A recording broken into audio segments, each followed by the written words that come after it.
जय माताजी friends, welcome back to वाघेलास खाना खजाना।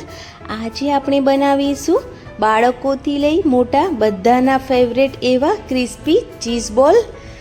તો આ ચીઝ બોલ ઘરે બનાવવા એકદમ ઇઝી છે, વધારે ટાઈમ પણ નથી લાગતો અને એકદમ ક્રિસ્પી આ ચીઝી બોલ ઘરે જ બનીને રેડી થઈ જાય છે। તો તમને જો મારી રેસીપીઓ ગમતી હોય અને તમે હજુ સુધી ચેનલને સબસ્ક્રાઈબ ના કરી હોય તો પ્લીઝ ચેનલને જરૂરથી સબસ્ક્રાઈબ કરી લાઈક, કોમેન્ટ અને શેર જરૂરથી કરજો। તો ચાલો શરૂ કરીએ એકદમ ટેસ્ટી અને ચીઝી ચીઝ બોલ બનાવવાનું। તો ચીઝ બોલ બનાવવા માટે મેં અહીંયા 2 મોટા બટેકાને એકદમ સારી રીતે બોઇલ કરી અને મેશ કરી લીધા છે। ત્યારબાદ તેની અંદર એકદમ ઝીણી સમારેલી ડુંગળી એડ કરી છે। તેની સાથે લીલા મરચાં ઝીણા સમારીને એડ કર્યા છે 2 નંગ જેટલા। થોડા ધાણા એડ કરીશું જેથી ધાણાનો ટેસ્ટ એકદમ સરસ ચીઝી બોલ્સમાં આવી જાય। થોડા શિમલા મિર્ચને એકદમ ઝીણા સમારીને એડ કર્યા છે। 1 વાટકી બ્રેડ ક્રમ્સ એડ કર્યો છે।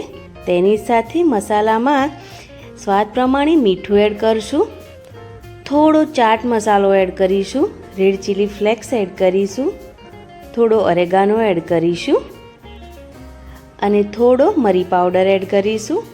હવે મસાલા સાથે બધા શાકભાજીને અને બ્રેડ ક્રમ્સને હાથની મદદથી એકદમ સારી રીતે મિક્સ કરી લઈશું। તો એકદમ સારી રીતે મિક્સ કરી લેવાના છે। બ્રેડ ક્રમ્સ અહીંયા મેં ઘરે જ બનાવ્યા છે, તમે રેડીમેડ પણ લઈ શકો છો। તો હવે એકદમ સારી રીતે મસાલો મિક્સ થઈ ગયો છે। તો હવે તેની અંદર અહીંયા મેં મોઝરેલા ચીઝ લીધું છે તો તેને એડ કરી દઈશું। અડધી વાટકી જેવું મેં અહીંયા ચીઝ એડ કર્યું છે। તો ચીઝને પણ એકદમ સારી રીતે બટાકા સાથે હાથની મદદથી મિક્સ કરી લેશું। તો હવે એકદમ સરસ ચીઝ પણ મિક્સ થઈ ગયું છે અને આપણો મસાલો છે એકદમ સરસ રેડી થઈ ગયો છે। તો હવે સ્લરી બનાવવા માટે મેં અહીંયા અડધી વાટકી મેંદો લીધો છે, તેની સાથે અડધી વાટકી કોર્નફ્લોર લીધો છે। થોડું મીઠું એડ કરીશું 1 ચપટી જેટલું અને પાણી એડ કરી આપણે સ્લરી બનાવીશું। તો ધ્યાન રાખવું કે સ્લરી વધારે ના તો પાતળી થવી જોઈએ કે ના વધારે ગાઢી થવી જોઈએ, એકદમ મીડિયમ થીક સ્લરી બનાવીને રેડી કરવાની છે। જો તમે બહુ પાતળી સ્લરી બનાવશો તો જે ચીઝ છે એ ફ્રાય કરતી વખતે બહાર આવી જશે, એટલા માટે થોડી મીડિયમ થીક આ રીતની સ્લરી બનાવીને રેડી કરી લેવાની છે। તો સ્લરી રેડી થઈ ગઈ છે, તેને સાઈડ પર મૂકીશું અને હવે જે મસાલો રેડી કર્યો છે તેમાંથી આપણે બોલ્સ બનાવીને રેડી કરીશું। તો તમે હાથ થોડો ભીનો કરશો અથવા તો થોડો તેલવાળો હાથ કરશો તો આરામથી આ બોલ્સ બની જશે, હાથે ચોંટશે પણ નહીં। તો આ રીતે બોલ્સને લઈ થોડો ચપટો કરી લઈ તેની અંદર થોડું ચીઝ એડ કરીશું અને તેને આ રીતે હાથની મદદથી ફિલ કરી લઈશું અને બંને હાથની મદદથી એકદમ સરસ રાઉન્ડ શેપ આપીને બોલ્સ બનાવીને રેડી કરી લઈશું। આરામથી આ જ રીતથી બધા જ બોલ્સ બનાવીને રેડી કરી લેવાના છે। અને અહીંયા હું તમને બીજા બોલ્સ પણ બનાવીને રેડી કરીને બતાવી રહી છું જેથી તમને એકદમ સરસ ખ્યાલ આવી જાય કે બોલ્સ કેવી રીતે બનાવવાના છે।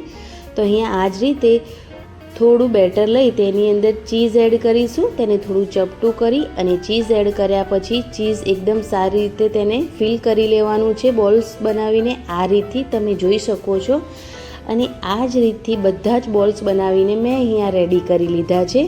તો તમારે પણ આ જ રીતથી બધા જ બોલ્સ બનાવીને રેડી કરી શકો છો, વધારે ટાઈમ તો નથી જ લાગતો અને એકદમ આરામથી બધા જ ચીઝ બોલ્સ બનીને રેડી થઈ જાય છે। તો હવે આગળ જે આપણે સ્લરી બનાવીને રાખી હતી, પહેલાં એક બોલ્સ લઈશું અને આ બોલ્સને તેની અંદર ડીપ કર્યા પછી બ્રેડ ક્રમ્સમાં એકદમ સારી રીતે કોટ કરી લઈશું। તો સ્લરી અને બ્રેડ ક્રમ્સમાં એકદમ સારી રીતે કોટ કરી લેવાના જેથી જ્યારે આપણે આ બોલ્સને ફ્રાય કરીએ ત્યારે ચીઝ બહાર ન આવી જાય, એટલે કોટિંગ એકદમ સારી રીતે કરવાનું। એકદમ સરસ કોટિંગ ઉપર આવી જશે તો બોલ્સમાંથી ચીઝ બિલકુલ પણ બહાર નહીં આવે। તો હવે બોલ્સ બનીને રેડી થઈ ગયા છે. તમે આ બોલ્સને 10 મિનિટ માટે ફ્રીઝરમાં રાખી અને પછી ફ્રાય કરશો તો વધારે એકદમ સરસ આ બોલ્સ સાઈડ થઈ જશે. તો અહીંયા 10 મિનિટ પછી મેં બોલ્સને ફ્રાય કરવા માટે એડ કર્યા છે, જેટલા કઢાઈમાં આવી જાય એટલા. તો તેલ અહીંયા મીડિયમ ગરમ તેલ કર્યું છે મેં અહીંયા. એકદમ વધારે પડતું ગરમ પણ નહીં કરવાનું કે વધારે પડતું ઠંડુ પણ નહીં રાખવાનું. જો વધારે પડતું ગરમ હશે તો બોલ્સ થોડા બળી જશે, અને જો ઠંડુ હશે તો ચીઝ છે એ મેલ્ટ નહીં થાય અને અંદરથી કાચું રહી જશે. એટલા માટે તો અહીંયા આ બોલ્સને ફ્રાય થવામાં વધારે ટાઈમ નથી લાગતો. માત્ર 2 થી 3 મિનિટની અંદર જ આ બોલ્સ એકદમ સરસ ફ્રાય થઈ જાય છે. ઉપરથી એકદમ ક્રિસ્પી આ બોલ્સ બનીને રેડી થાય છે, અને અંદરથી તો એકદમ ચીઝી આ બોલ્સ બને છે. તો 2 થી 3 મિનિટમાં એકદમ સરસ ઉલટપુલટ કરી અને આપણે આ બોલ્સને ફ્રાય કરી લેવાના છે. ઉપરથી એકદમ ક્રિસ્પી થઈ જશે અને તેનો કલર પણ ચેન્જ થઈ જશે, અને આરામથી એકદમ સરસ ચીઝ બહાર નીકળ્યા વગર આ બોલ્સ ફ્રાય થઈને રેડી પણ થઈ જશે. કેમ કે આપણે આ બોલ્સને એકદમ સરસ સ્લરીમાં ડીપ કર્યા પછી બ્રેડ ક્રમ્સથી એકદમ સરસ કોટિંગ પણ કર્યું હતું, એટલા માટે. તો અહીંયા 3 મિનિટ જેટલો ટાઈમ થઈ ગયો છે અને ચીઝ બોલ રેડી થઈ ગયા છે. તો તેને તેલમાંથી એકદમ સરસ બહાર કાઢી લેશું, અને દેખાવે પણ ખૂબ જ સુંદર લાગી રહ્યા છે. એકદમ સરસ એવો ગોલ્ડન કલર પણ આવી ગયો છે આ ચીઝ બોલ્સ પર. તો ચાલો તેને હવે સર્વ કરી લઈએ.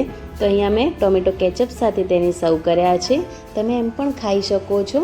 તો તમે જોઈ શકો છો કે એકદમ ટેસ્ટી, અને ચીઝ પણ બિલકુલ મેલ્ટ નથી થયું અને ચીઝ બિલકુલ પણ બહાર નથી આવ્યું. તો તમે આ જ રીતથી જો આ ચીઝ બોલ્સ ઘરે બનાવશો ને તો તમારા પણ ચીઝ બોલ્સ આ જ રીતથી એકદમ ટેસ્ટી રેડી થશે. હું તમને અહીંયા એક ચીઝ બોલ્સ તોડીને પણ બતાવી રહી છું કે અંદરથી પણ એકદમ સરસ ચીઝી ચીઝ બોલ્સ બનીને રેડી થઈ ગયા છે. તો તમે આ રેસીપી જરૂરથી ટ્રાય કરજો. બાળકોથી લઈ મોટાને બધાના ફેવરેટ જ હોય છે આ ચીઝ બોલ. તો તમને જો મારી રેસીપી ગમી હોય ને તો પ્લીઝ મારી ચેનલને જરૂરથી સબસ્ક્રાઈબ કરી મને જરૂરથી સપોર્ટ કરજો. અને હા, આ વિડીયો જોતાં પહેલાં એક લાઈક જરૂરથી કરજો. ફ્રેન્ડ્સ અને ફેમિલી મેમ્બરમાં આ વિડીયો જરૂરથી શેર કરજો. Thanks for watching.